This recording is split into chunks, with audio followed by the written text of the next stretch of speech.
रमता राम जपो रे प्राणी, अब तो सुन ले राम कहानी।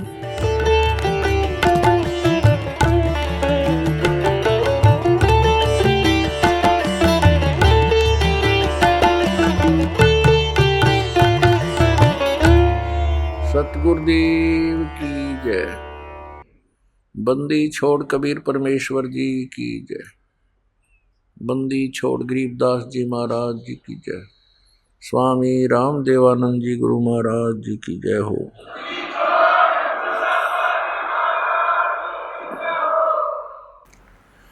अवगुण किए तो बहुत किए, करत न मानी हारे।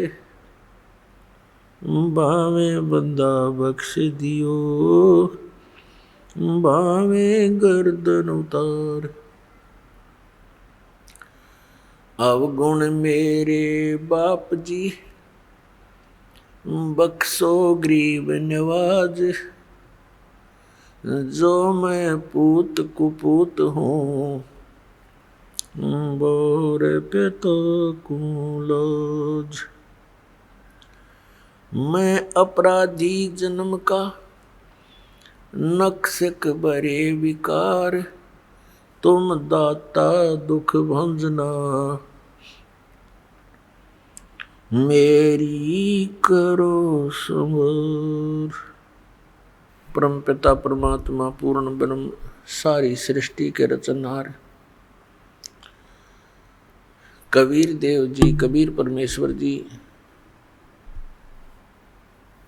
ये वही परमात्मा है जो काशी शहर में भारतवर्ष की पावन पृथ्वी पर एक लहर तारा नामक तालाब के ऊपर कमल के फूल पर आकर के विराजमान हुए थे। अपने सतलोक से चलकर आए थे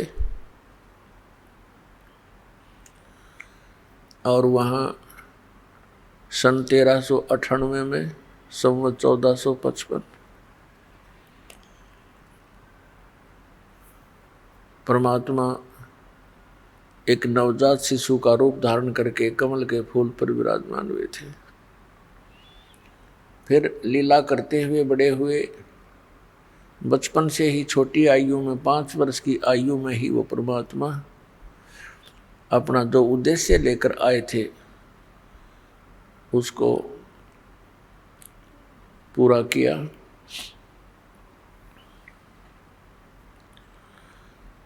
पुण्यात्माओं, सौभाग्य आपका मनुष्य जन्म और इस समय में है। धन्य है आपके माता पिता जिनसे जन्म हुआ। ये वो समय है, इस प्राणी को करोड़ों युगों के बाद प्राप्त होता है जो आज आपको प्राप्त है। अभी आप बालक हो और हमारे अंदर इस काल ने अज्ञान घना बरवा रखा है। 1-2 दिन से नहीं, हजारों वर्षों से, लाखों वर्षों से वही लोक वेद हमारे अंदर जमा है। उसके आधार से हम इस तत्व ज्ञान को जल्दी सी समझ नहीं पाते और इतने ही देर लगी हुई है जब तक ये समझ में नहीं आता।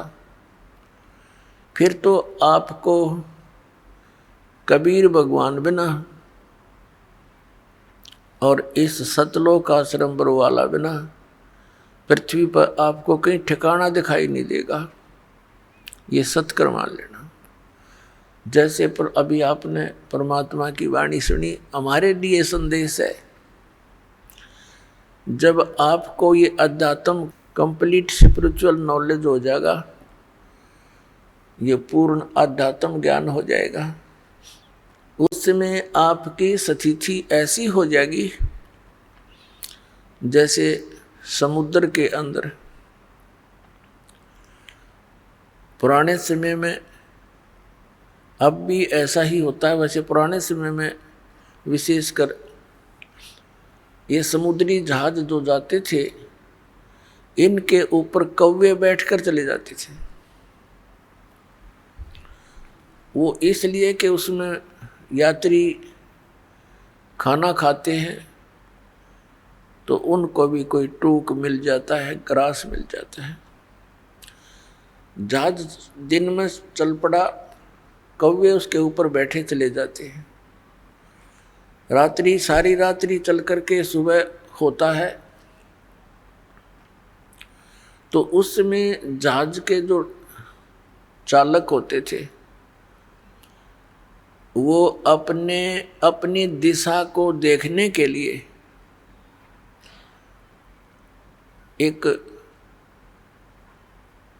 दिशा सूचक रखते थे, और कई बार वो दिशा सूचक यंत्र किसी मैग्नेटिक रोक के कारण, चुंबकीय चट्टान की वजह से वो अपना रुख बदल लेता था, दिशा बदल लेता था, वो रोंग दिशा बताता था। अपने इंस्ट्रूमेंट को चेक करने के लिए कि हम सही दिशा में जा रहे हैं या नहीं, और हमारा इंस्ट्रूमेंट सही काम कर रहा है कि नहीं कर रहा, उसके लिए वो के फार्मूला अपनाया करते। जहाज पर बैठे कौवे को पत्थर मार दिया करते, उसको ऐसे पत्थर मारते, उसको विवश कर देते थे जहाज से उड़ने के लिए। और कौवे के अंदर एक विशेषता दी है मालिक ने, वो रात्रि के समय भी उस दिशा को नहीं भूलता जिस दिशा से वो चला था। यदि पूर्व दिशा से चले हैं तो वो पूर्व दिशा को भूलेगा नहीं, रात को भी। उसमें एक ऐसा गुण दिया है दाता ने। तो वो कौवा जब उड़ता है वो अपने उसी दिशा को उड़ता है, अपने उसी स्थान को जहां से वो चले थे। तो इससे वो जहाज के चालक अपना इंस्ट्रूमेंट को भी चेक कर लेते, अपनी दिशा को भी सेट कर लेते कि कौवा इधर गया है तो ये पूर्व दिशा है। अब वो कौवा क्या करता था, वो थोड़ी सी दूर जाता, ज़्यादा से ज़्यादा 100-200 फुट, और वो क्या देखता कि कहीं भी उसको बैठने का ठिकाना नहीं, सब जगह जल ही जल है। मुड़ के वो आखिर में उसी जहाज पर आकर बैठ जाता है। अब उसको उस जहाज के अतिरिक्त उस समुद्र में और कोई ठिकाना नहीं नजर आ रहा जिससे वो डूबने से बच जाए।